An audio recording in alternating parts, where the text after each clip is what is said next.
I continue painting a little bit.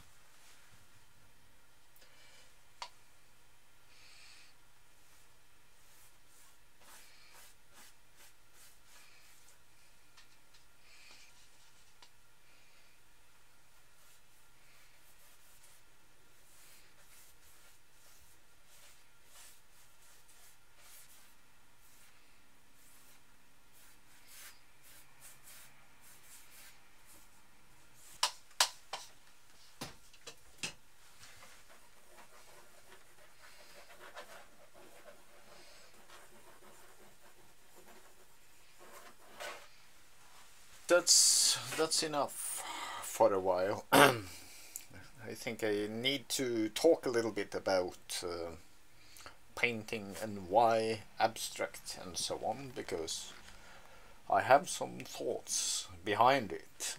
Yes, so I can't just go on painting and painting without talking a little bit about the process. Because you might wonder why I prefer painting abstract. I mean, what about motifs? Well, I have this one behind me here. It's a motif. Melancholy, I call it. Inspired by Edvard Munch, as you can see. And that was part of my process to reach to the abstract. And then why reach the abstract? Why not keep it a motif? Well, because as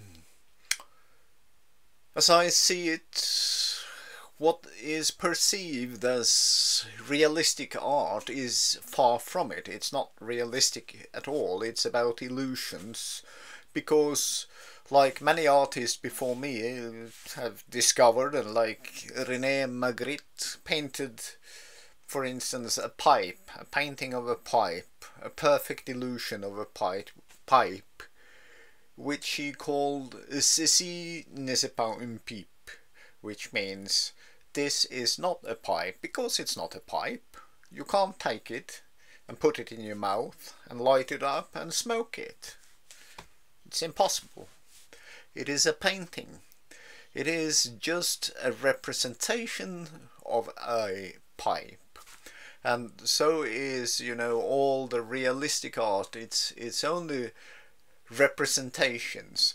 So way back, let's go back to my childhood. You know, I was one of those children who never stopped drawing.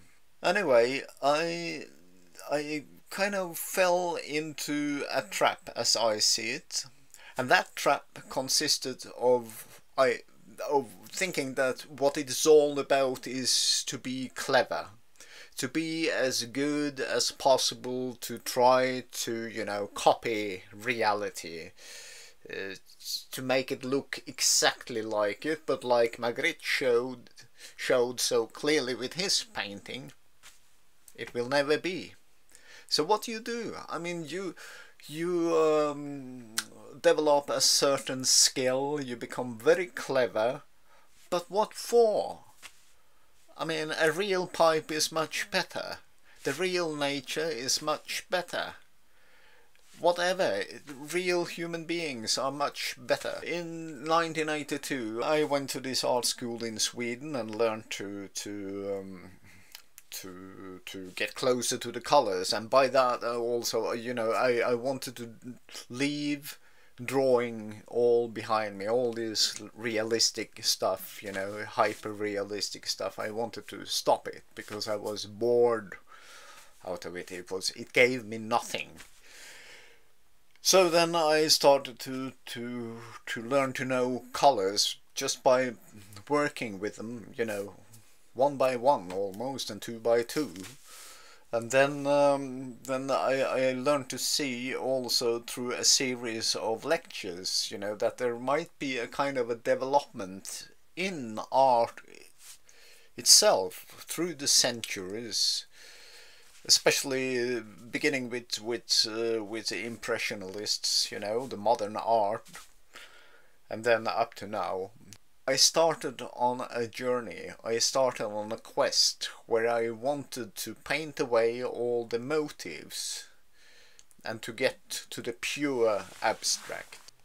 So I had to paint away all the motives, which you can see some examples from here, until I got closer and closer, and finally I was there.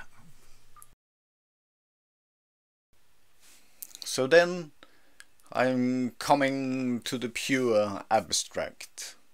I have managed to get away all motives, because although there are a lot of people thinking that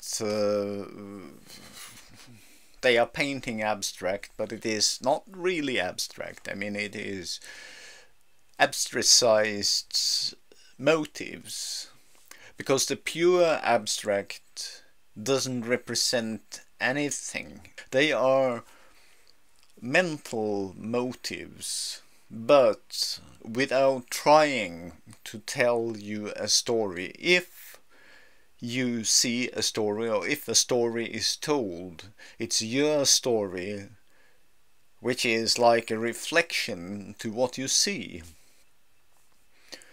But it might not be the final step.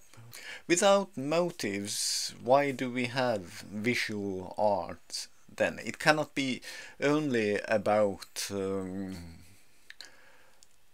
colors and shapes. The abstract art is a means to see through the illusions, and a means to attempt to get to the reality behind illusions.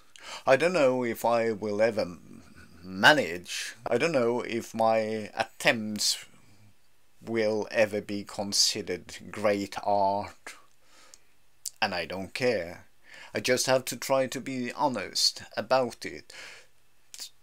To me, art, it is not about, you know, kind of a self-auto therapy, although art can work like that. That is not my aim. I'm not trying to, you know, to spill out my tormented soul, to heal myself for the wounds which may have been inflicted upon me. That's nothing of my interest. As I said, I am on a quest. It's an exploration to try to see if I get somewhere. I don't know, but I can at least try, and that's what I'm doing.